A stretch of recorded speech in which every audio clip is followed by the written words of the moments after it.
তো ৪-৫ জন লোক মিলে ক্রিকেট বোর্ড চালাচ্ছে। আজকে দেখেন লিটন দল পায় নাই। আপনি সাকিব ঢুকলে তামিম বাইরে, তামিম ঢুকলে সাকিব বাইরে। আমার লাইফটাই তো অনেক কিছু কেড়ে নিল। ১০টা বছর চলে গেল। তার সাথে ভালো মতো আলোচনা করে কিভাবে সাকিবের সমাধান করা যেত। প্রিয় দর্শক, আপনারা জানেন আমাদের প্রতিনিয়ত স্পোর্টস টাইমে একজন বিশেষ অতিথি রাখি। আমাদের আজকের অতিথি উনি আর কেউ নন, বাংলাদেশের বিশাল এক সংগঠক লুৎফর রহমান বাদল, যার আমন্ত্রণে বাংলাদেশে ছুটে এসেছিলেন সচিন তেন্ডুলকর এবং যার কথায় উঠতে বসতো তামিম সাকিব। সেই বাদলের সাথে বাংলাদেশ ক্রিকেটের বর্তমান হালচাল নিয়ে আমরা কথা বলবো। বাংলাদেশ ক্রিকেট নিয়ে আপনার স্বপ্নটা কি? আসলে তো সবার স্বপ্ন থাকে স্কাই ইজ দ্য লিমিট। আমি মনে করি যে বাংলাদেশ একদিন বিশ্ব চ্যাম্পিয়ন হবে, এটা আমি স্বপ্ন দেখি। তো আপনি তো এক সময় ক্রিকেটের জন্য অনেক কিছু করতে চেয়েছিলেন, কিন্তু বিগত বছরগুলোতে তো আপনার সেই সুযোগটা দেয়নি, মানে আগের বোর্ড। এটা তো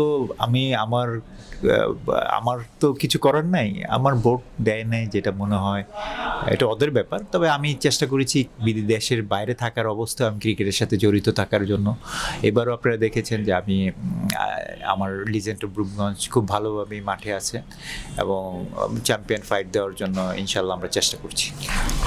মানে আপনার তো এক বছর চ্যাম্পিয়ন ফাইট কেড়েও নিয়েছে, তার অন্য দলকে দিয়ে দিয়েছে। আপনি জানেন যে এটা তো আর বলবো কি, পুরা আমার লাইফটাই তো অনেক কিছু কেড়ে নিল। 10টা বছর চলে গেল লাইফ থেকে এবং আমার মনে হয় যে 10টা বছর ফেরত পাবো না। তবে আল্লাহ যা করে ভালোর জন্য করে। আমি মনে করি যে এইটার মধ্যেও আমার অনেক ভালো নিহিত আছে এবং চ্যাম্পিয়ন ফিট কেড়ে নিয়ে গেছে, এটা তো আপনারা দেখেছেন, দর্শকরা দেখেছে।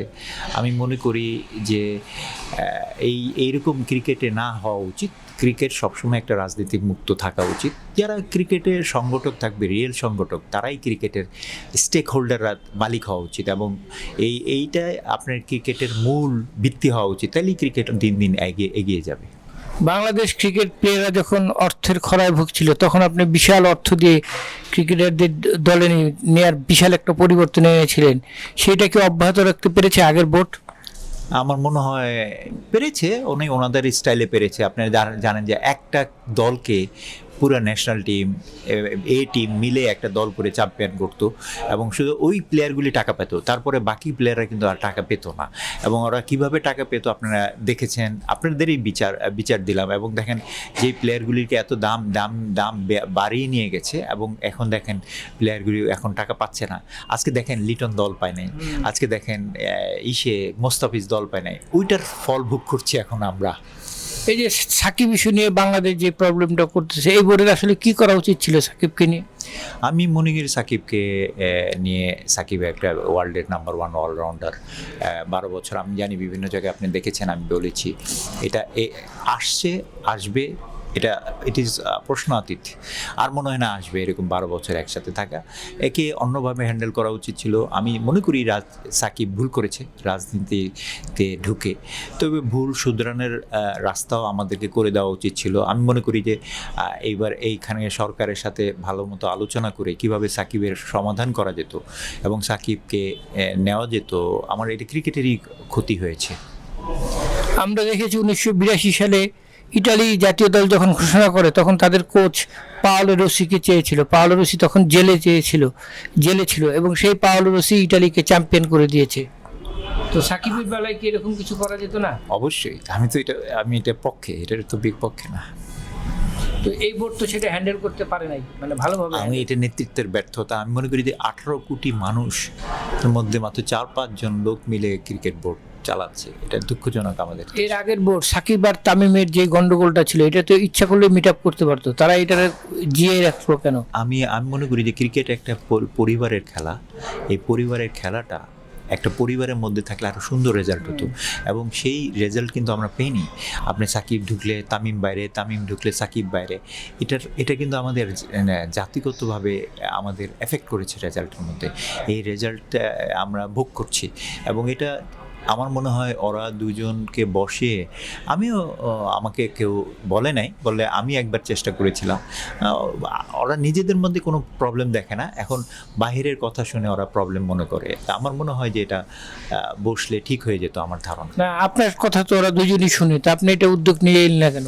আমাকে তো কেউ বলে নাই, আর আমি দেশের বাইরে, যে আমাকে ওরা কোনো গণায় ধরে নেই। এবছর তো আপনি নির্বাচন করছেন, তো কি সম্ভাবনা নির্বাচন? আমি দেখেন, আমি ক্রিকেটের ক্লাবের সাথে জড়িত, ক্লাব রাজনীতির সাথে জড়িত। আমি মনে করি যে ক্লাব রাজনীতির সাথে আমি আছি, এবং ক্লাবের কাউন্সিলর হিসাবে আমি যখন ভোটাভুটি হবে আমি দাঁড়াবো। প্রথমে তো কাউন্সিলর, তারপরে হলো ডাইরেক্টর। তো আমরা যে পোস্টের জন্য হয় আমি চেষ্টা করব আমার। আপনার তো বাংলাদেশ ক্রিকেটকে অনেক কিছু দেওয়ার আছে, কিন্তু সেটা যদি না নেয় আপনি কি করবেন? আমি আমার জায়গার থেকে আমি চেষ্টা করতেছি, এটা চেষ্টা করে যাব যতদিন আল্লাহ তৌফিক দেয়। সাকিব ইস্যুটাকে আসলে মিটমাট করা উচিত কিনা?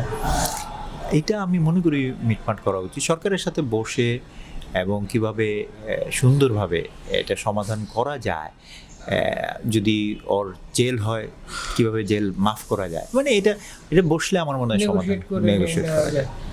না, সাকিব তো নাকি আমেরিকা থেকে খেলবে শোনা যাচ্ছে, এটা সত্যি না গুঞ্জন? গুঞ্জন আমার ধারণা, এখনো কিছুই হয় না আমার ধারণা। আমার যতটুকু যোগাযোগ হয়েছে আমি বুঝতে পেরেছি। মানে দর্শক, আপনারা একটু জানলেন যে সাকিব আসলে দেশ ছেড়ে কোথাও খেলবেন না, এবং সেই কথাটা বললেন সাকিবের খুব কাছের একজন মানুষ, লুৎফর রহমান বাদল, যিনি বাংলাদেশ ক্রিকেটকে অনেক কিছু দিতে চেয়েছিলেন বিগত বছরগুলোতে। আগের যে বোর্ড ছিল তাদের যে হীনমন্যতা, সেই হীনমন্যতায় তিনি আসলে কাজ করতে পারেননি। আগামী দিনে তিনি বাংলাদেশ ক্রিকেটকে কতটা উজাড় করে দিতে পারেন সেটাই এখন দেখার।